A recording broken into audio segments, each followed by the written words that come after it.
Now that we have a close-up shot of the scout's face, let's make him talk. First, let's adjust the sound clip so that he starts talking just before the shot. Open up the dialogue track group and drag the sound clip that we added earlier. Hit Control Spacebar to review. Nice! Okay, let's go ahead and add some lip sync. First, right-click on the scout's dialogue clip and choose Show Waveform. This will make the waveform for that clip be drawn regardless of whether it's selected or not. Only waveforms that are set to draw are used during automatic lip sync. I think we might have turned on the waveform for the music, so let's go ahead and turn that off. Right-click on it and say Hide Waveform. Okay, now just the scout's line is showing its waveform. Since we already have the scout's animation set, we just need to open it up and look for a control group called Face. Right-click and choose Extract Phonemes. Click on Extract, hit Control Spacebar to review, Nice! and the scout should be talking. Nice! Nice! Alright, so let's change the line. Select the audio file and tap the V hotkey to mute it. Right-click on it to hide the waveform, and now I'll show you how to record a scratch dialogue line. First, put on your headset or turn on your system's microphone and make sure it's working, and then move the mouse over the track group you want to record into. Tap the Y key and say whatever you'd like. Good job, buddy! Hit Y when you're done, and you can see that it created an audio file for us.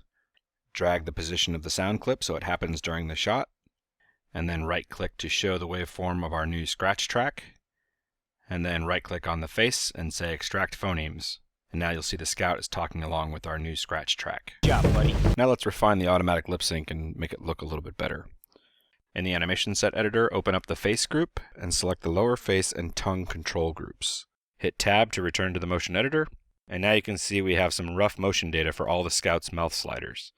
Right-click on the timeline and choose Show Waveform. Now you can see that the sounds that we use to generate the lip sync data are in the background of the motion editor. So first I'm going to go ahead and use the procedural preset Smooth to make the motion just a little bit smoother. Drag it to the right, and you can see that the motion curves are smoothing out a little. Buddy. Buddy. So now when we play, you can see that the motion is just a little bit sort of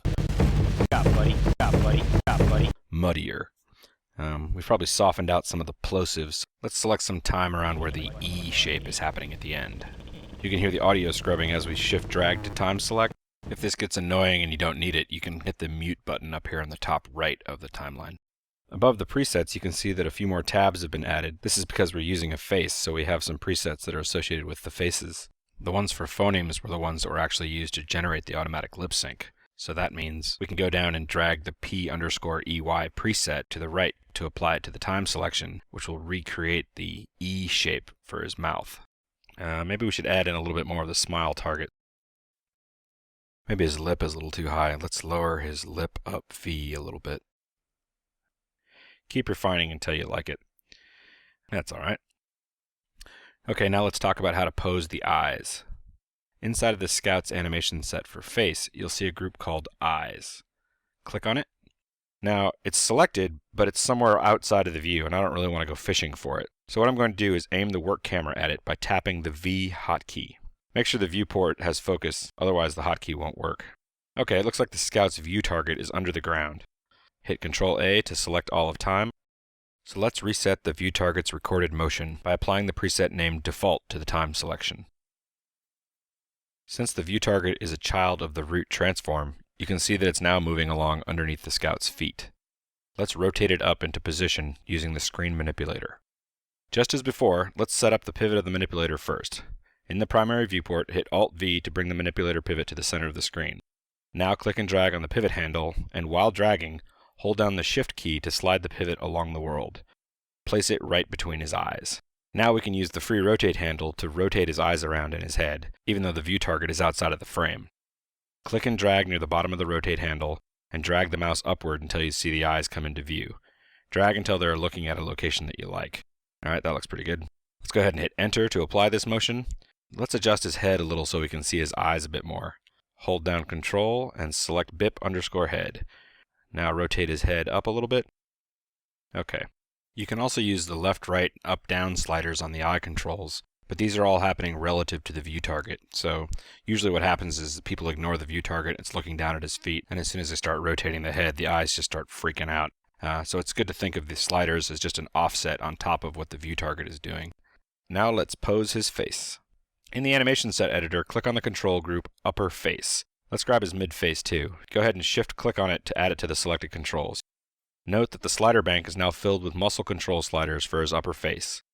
So now let's pose with the slider manipulator. Look for a slider called Frown and drag it up to about halfway.